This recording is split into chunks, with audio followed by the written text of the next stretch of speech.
Hello everyone, Scourge of the Past was the raid endgame experience in Black Armory, and I want to talk about it right now in the very timely 1.5 months after its launch. You know, I like to stay on the ball on these kind of things.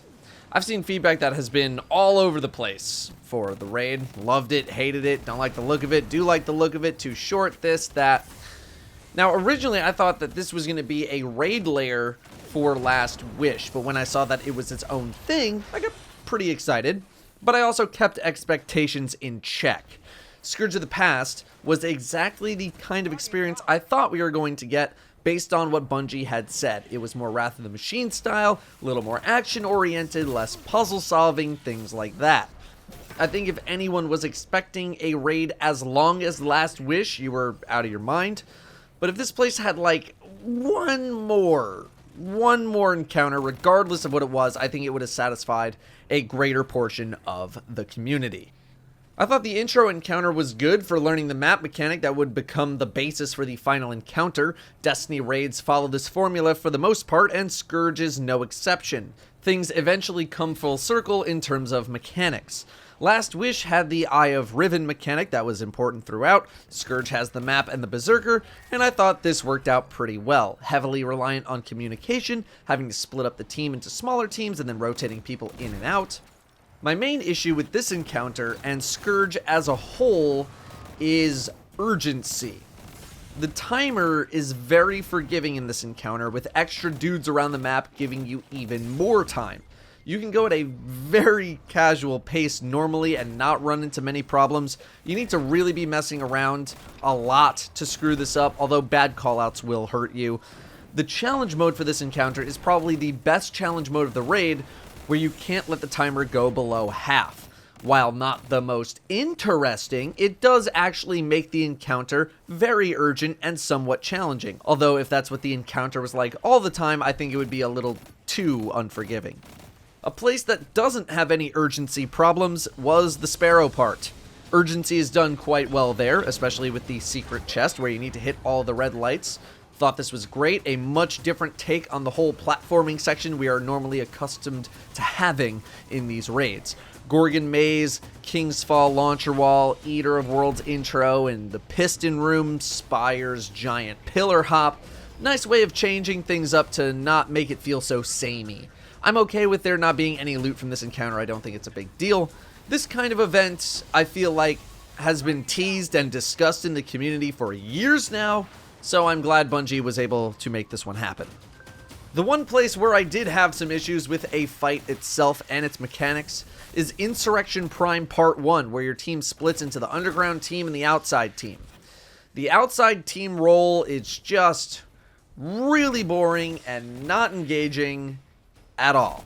All you do is kill shanks and servitors. Don't get me wrong, it's obviously really important to do both of those things, but it's just not engaging as a role at all. Most of the time you're just running in circles waiting for the next group of ads to spawn, which you will likely immediately annihilate because you're just so bored. The only time you're actually at risk of death on the outside team is if you're stupidly underleveled or if you're just not paying attention because you're bored. I think if there was something else going on here to introduce some urgency into the role, it would be more fun. Right now, it's just kill servitor when the underground team tells you to, and that's it. And you don't even get to do anything with the tanks either, since the underground team does that. The main timer on the boss is incredibly generous as well, completely resets after 25% damage dealt, which is not that hard to do. If there was a little more going on here, I think it would have been a better encounter. Maybe the non-tank players have to help clear a path for the tanks, maybe a way to bait missiles away from the tanks, something else for them to do that creates some more urgency, that we're not just running in circles doing nothing.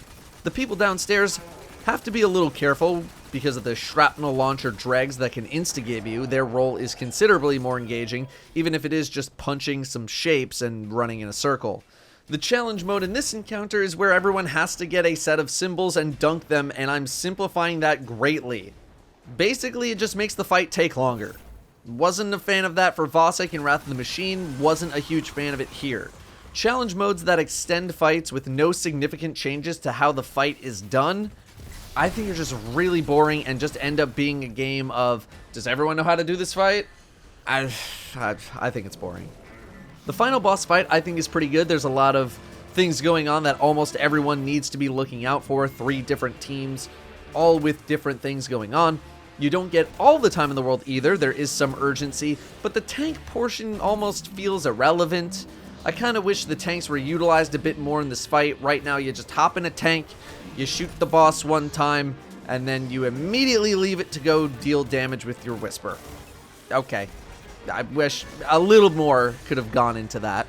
The Phase Radiance auras, tripling your damage when stacked correctly, is great. I loved this mechanic from World of Warcraft when it was part of Thaddeus in Naxxramas, and back when I did my WoW bosses translated into Destiny bosses videos, I said this mechanic would be one of the easiest and best boss mechanics to translate into Destiny. They made it work quite well here, although I think a lot of teams ignored it the first time around.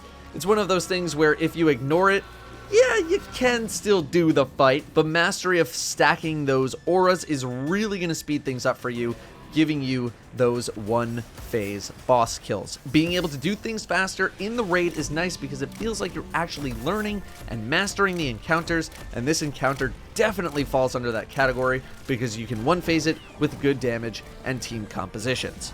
The challenge mode is where everyone needs to destroy one shield panel on the boss. Is that challenging? Not terribly, but it doesn't extend the fight at all, really. It just makes you have to coordinate a little bit better. All in all, is Scourge my favorite raid? No, but I still think it was a well put together experience, and the raid team should be happy overall with how it turned out as a whole. As for the day 1 experience, well, when Bungie said it was going to be like Wrath of the Machine, I guess they meant it right down to approximately when the first clears were coming in, around the 2-3 hour mark, which was also when Wrath of the Machine was beaten. Again, much like Wrath, the main reason for this is because of our power levels, although it was a much easier raid as well. Compared to Last Wish, we were much closer in power level to Scourge's power levels, which tends to remove a lot of the struggle of a day 1 raid experience. Character weakness. I ended up doing the raid on my Warlock, which was 625, and that felt much more like how things were supposed to feel on day 1. Of course, it's very easy to say, well, you did this to yourself, you're the ones that power leveled to make things easier, and yeah, that's true, but when you're competing to finish the raid first, you need to do everything you can to get an advantage. For Last Wish, most of my team was 20 light levels or more below the final boss fight. I think I was 552 or 554 for a 580 encounter. Being low level is part of what makes the first day raid race much more challenging and engaging. It's not just about figuring out mechanics, but also about perfect play. It's about the power level struggle. But you're not going to get the entire community to have an honor rule about being low level. This begs another question that I've seen brought up as a result. Should the power cap be capped for the raid and then increased after the raid is beaten? For example, let's say the highest you could get is 625 before the raid came out, and then as soon as the raid was beaten, you could go up to 650. The competitor in me would say, yes, absolutely, 100%, I'm very down for that because that would put everyone on approximately the same playing field and would limit the impact of powerful reward RNG. And I originally thought that this would be a bad idea for the entirety of the community because I don't feel like you should restrict other players not going for worlds first in the raid from leveling. But then again, I feel like the overwhelming majority of people leveling up that high before the raid are probably trying to do the raid day 1, and the amount of people that would be impacted by a pre-raid completion power level cap would be really low. Something Bungie should probably do, at the least, is wipe all powerful gear bounties when a new season launches so that you can't stockpile powerful rewards and then get a big burst of levels. I know that this was a contributing factor to people being much higher level than they probably should have been when Scourge of the Past launched. Anyway, that's all I got for Scourge of the Past thoughts. The Last Wish Elitist Roundtable podcast is a work in progress still. Hopefully I can get that out relatively soon. Thanks for listening. I'll see you next time.